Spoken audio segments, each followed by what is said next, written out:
Yes. நான் இன்னைக்கு snacks cheese ball செய்ய போறேன். சம்மர் ஹாலிடேஸ்னால பசங்க ஸ்நாக்ஸ் கேட்டாங்க. அதனால சீஸ் பால் செய்யலாம். அது எப்படி செய்யலாம்னு சொல்றாங்க. அதுக்கு தேவையான பொருட்கள் ஃபர்ஸ்ட் பாத்துக்கலாம்.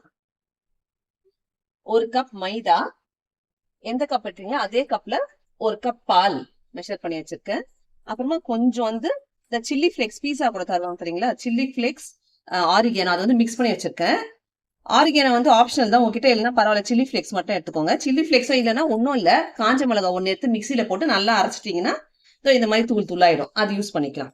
அப்புறம் ஒரு டேபிள் ஸ்பூன் பட்டர், அப்புறம் சீஸ் நான் கிரேட் பண்ணி வச்சிருக்கேன். மொசரில்லா சீஸ் இல்லைன்னா பீஸா சீஸ் எது வேணாலும் வச்சுக்கோங்க. அதை நம்ம ஸ்டஃப் பண்றதுக்கு யூஸ் பண்ண போறோம். அப்புறம் கார்ன் ஒரு ஹாஃப் கப். இது என்ன பண்ணோம்னா மிக்சியில போட்டு ஒரு ஓட்டு ஓட்டிட்டு கோர்ஸா கிரைண்ட் பண்ணி எடுத்துக்கலாம். அது ஒன்றும் பாதியமா அரைச்சி எடுத்துக்கலாம். இப்ப சீஸ் பால் செய்ய ஸ்டார்ட் பண்ணிடலாம். முதல்ல ஒரு அடி கனமான பாத்திரம் வச்சு பாலை காசிக்கலாம். அதுல ஒரு கப் பால் எடுத்து வச்சோம் இல்லையா, அதை ஊத்திட்டு அது நல்லா காயட்டும். இங்க பாருங்க, நான் கார்ன் மிக்சியில போட்டு இந்த மாதிரி அரைச்சு வச்சிருக்கேன். அது நம்ம யூஸ் பண்ணலாம். கார்ன் சீஸ் பால்னால போட்டு யூஸ் பண்ணலாம். பால் காயட்டும். பால் நல்லா கொதிச்சிருச்சு. இதுல நம்ம மைதா எடுத்து வச்சோம், ஒரு கப் மைதா, அதை சேர்த்துக்கலாம். சேர்த்துட்டு நல்லா கலரணும். ஸ்டவ் ஆஃப் பண்ணிடுங்க.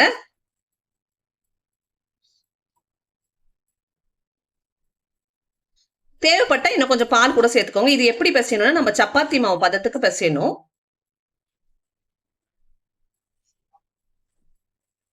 நம்ம கூட வேற பட்டர் வேற ஆட் பண்ணோம், அதனால போதும், இந்த கன்சிஸ்டன்சி போதும். நல்லா கட்டியா பிசையணும். இதுக்கு தேவையான அளவு உப்பு போட்டுக்கலாம். உப்பு போட்டுட்டு இது கூட நம்ம பட்டர் எடுத்து வச்சிருந்தோம்ல, அதையும் சேர்த்துக்கலாம். பட்டர் காட்டு. சரி, இந்த பட்டரையும் போட்டு நல்லா மிக்ஸ் பண்ணிக்கலாம். இது கொஞ்சம் சூடா இருக்கட்டும். சூடா இருக்கும் போதே பட்டரை போட்டு நல்லா கலரிக்கோங்க. அப்புறம் ஆறுன பிறகு நம்ம கையை வச்சு பசைஞ்சுக்கலாம்.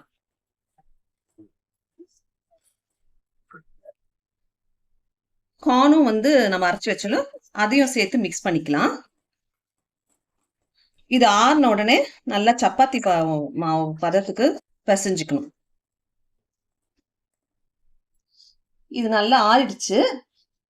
சப்பாத்தி மாவு பிசையலாம், அது மாதிரி நல்லா அடிச்சு பிசைஞ்சுக்கலாம். அப்பதான் நல்லா அந்த பால்ஸ் சாஃப்டா உள்ள நல்லா ஏரியா இருக்கும். நல்லா காத்து போய் நல்லா இருக்கும்.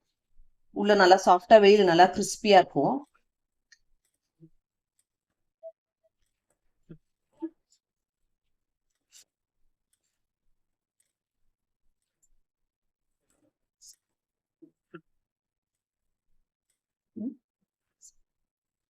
இது பாருங்க, மாவு நல்லா ரெடி ஆயிடுச்சு, சப்பாத்தி மாவு மாதிரி.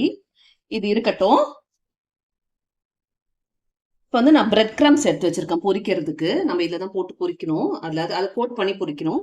நம்ம என்ன பண்ணலாம், மைதா கொஞ்சம் தண்ணி எடுத்து அது மைதா பேஸ்ட் பண்ணுவோம்ல, அந்த கோட்டிங் கொடுக்கறதுக்கு.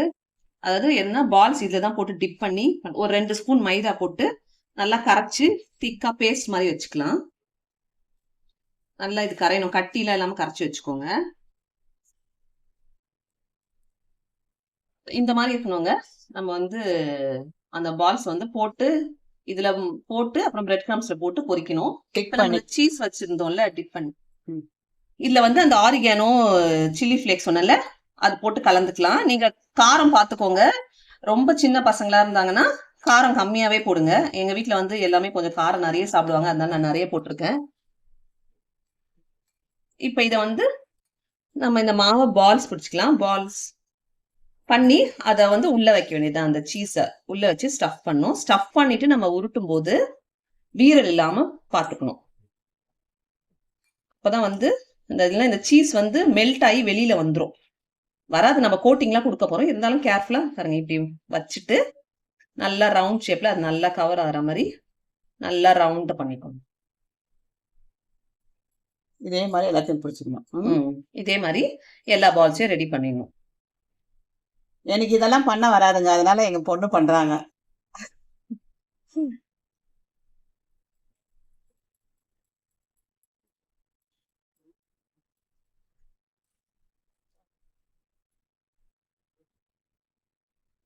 பால்ஸ் ரெடி ஆயிடுச்சு.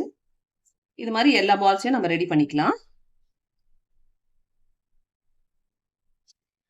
இங்க பாருங்க, நான் பால்ஸ் செஞ்சு வச்சிருக்கேன். இது கூடவே நம்ம வந்து கொஞ்சம் டிஃப்ரெண்டா ஏதாவது செய்யணும்னா நகட்ஸ் செய்வேன். நகட்ஸ் தெரியும்ல, ஒன்றும் இல்லை, அந்த பால்ஸை உள்ள ஸ்டஃப் பண்ணாம, ஸ்டஃப் பண்ணியும் செய்யலாம், ஸ்டஃப் பண்ணாம இந்த மாதிரி இப்படி ரெக்டாங்கிளா இப்படி வந்து போட்டு இது ஒரு 4 செஞ்சு வச்சுக்கலாம்.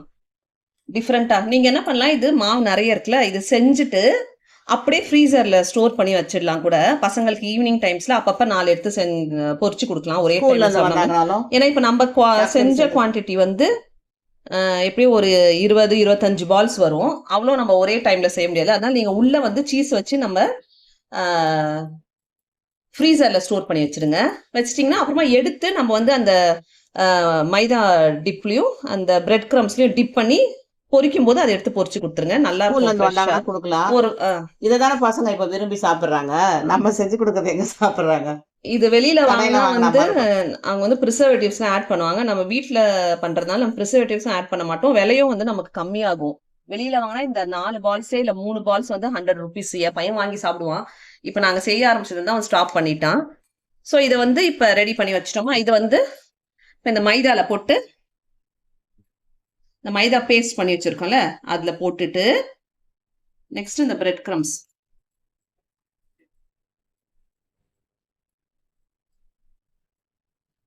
இதுல போட்டு,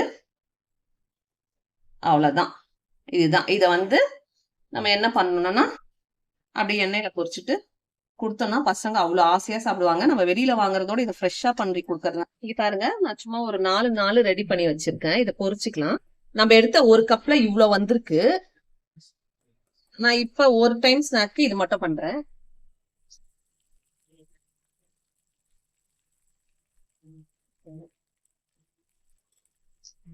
இது வந்து நல்லா கோல்டன் ப்ரௌனா வர வரைக்கும் நல்லா நம்ம பொரிச்சுக்கலாம்.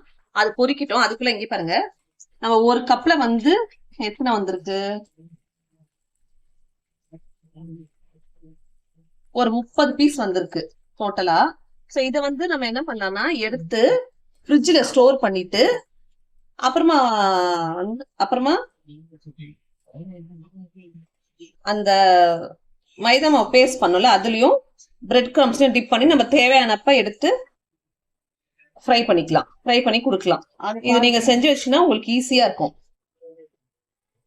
இது இன்னும் வேகல, நல்லா ப்ரௌன் ஆகட்டும்.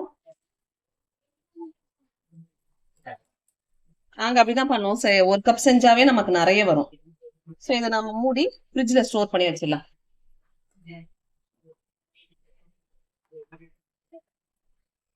சரியா முடியும்.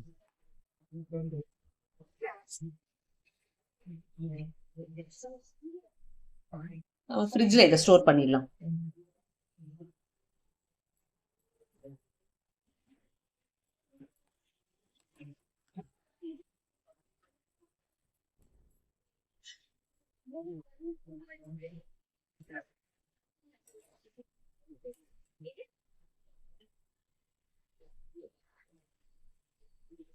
இது பாருங்க, நல்லா ப்ரௌன் ஆயிடுச்சு. நம்ம எடுத்துடலாம். இங்க பாருங்க, நல்லா சூப்பரா சீஸ் பால்ஸ் ரெடி ஆயிடுச்சு. நான் உங்களுக்கு புட்டு காமிக்கிறேன். இங்க பாருங்க எவ்வளவு சீஸியா இருக்கு, சூப்பரா. சின்ன பசங்க செஞ்சு கொடுத்தீங்கன்னா ஆக்கே சாப்பிடுவாங்க. கடையில வாங்கி கொடுக்க சொல்லி ஒரே தொல்லை என் பேரன். ஹெல்தியாவும் இருக்கும். இது உள்ள வந்து நகட்ஸ்குள்ள வந்து எதுவுமே வைக்கல. இது காமிக்கிறேன் பாருங்க, நல்லா உள்ள வெளியில கிறிஸ்பியா உள்ள நல்லா சாப்பிட்டா சாப்பிட்டீங்கன்னா சூப்பரா இருக்கும். நீங்க ஒரு தடவை செஞ்சு கொடுத்து பாருங்க. பசங்க அப்புறமா வெளியில கூட கேட்க மாட்டாங்க, நீங்களே செஞ்சு தாங்க அம்மான்னு கேட்பாங்க. இந்த வீடியோ உங்களுக்கு பிடிச்சிருந்தா லைக் பண்ணுங்க, ஷேர் பண்ணுங்க, ப்ளீஸ் சப்ஸ்கிரைப் பண்ணுங்க. தேங்க்யூ. அடுத்த வீடியோல பாப்போம்.